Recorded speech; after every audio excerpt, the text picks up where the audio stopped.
Patrick is our preferred lender and he is top 1% in the country based on mortgage volume. And today we're going to discuss the importance considering the interest rate environment of a 3-2-1 buy down or a 2-1 buy down.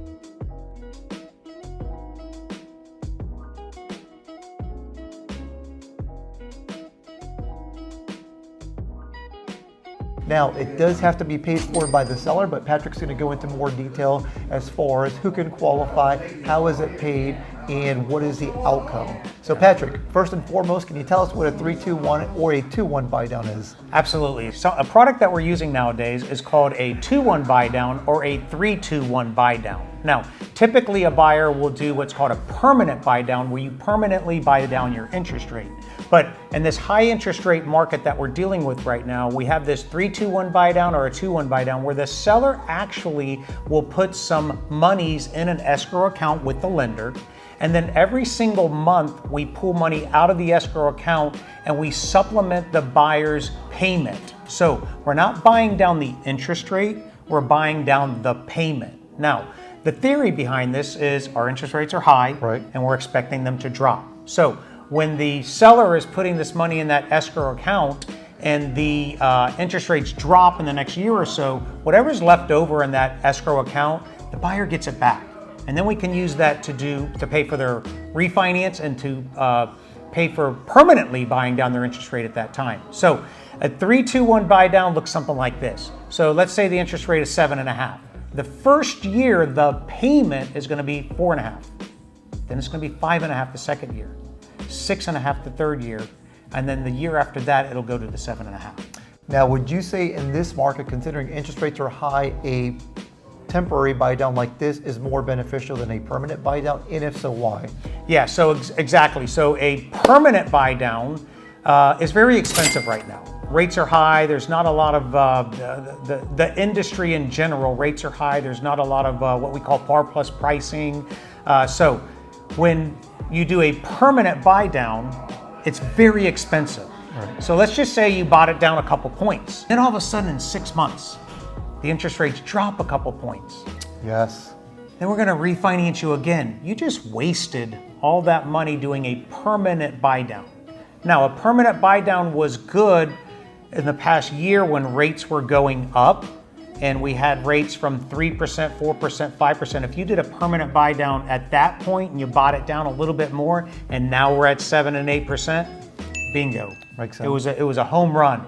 But now I don't want you to do a permanent buy down, do a temporary buy down. Let the seller pay for it. When the rates drop, we will refinance you, marry the house, Date the rate. Date the rate. Okay, so that's really important right now. So Patrick, now if someone gets whether it's a 2-1 or a 3-1 buy down, can the seller still contribute towards that buyer's closing costs? Great question. So again, the seller has to pay for the buy down, okay? Because it doesn't make sense for the buyer to pay for it. They're just supplementing their payment. Right. So seller has to pay for it. The seller can pay the buy down and they can pay more of the buyer's closing costs as long as you stay within the guidelines of the program. So on a conventional loan, if you're putting down 5% or less, then the seller is only allowed to pay 3%, okay? When you put down more money, then the seller can pay 6%, they can even pay 9%. So in some cases, the seller can pay for the buy down and they can pay for all of the buyer's closing costs. So the buyer just gets in for their down payment. Oh, that's amazing. Now, CPI data was just published, and I mean it was favorable. Inflation is coming down. At least we'll see if it continues to move in that direction. But with that occurring now, we saw a slight dip in the mortgage rates yesterday. Would you say in 2024 we're probably going to see a little bit more where this would be favorable? And then what happens to that money that's in the escrow account? Does it go back to the seller or does it go to the buyer? Great question. So first of all, interest rates. We did take a little dip. We were in the 8s, now we're in the 7s. Hopefully the trend will continue, okay? Now, on the 2 and 3-1 buy down, next year, we're hoping it's an election year, rates are gonna drop. We don't know how much they're gonna drop. Right. I don't quite know we're gonna get back into the 3 and 4s.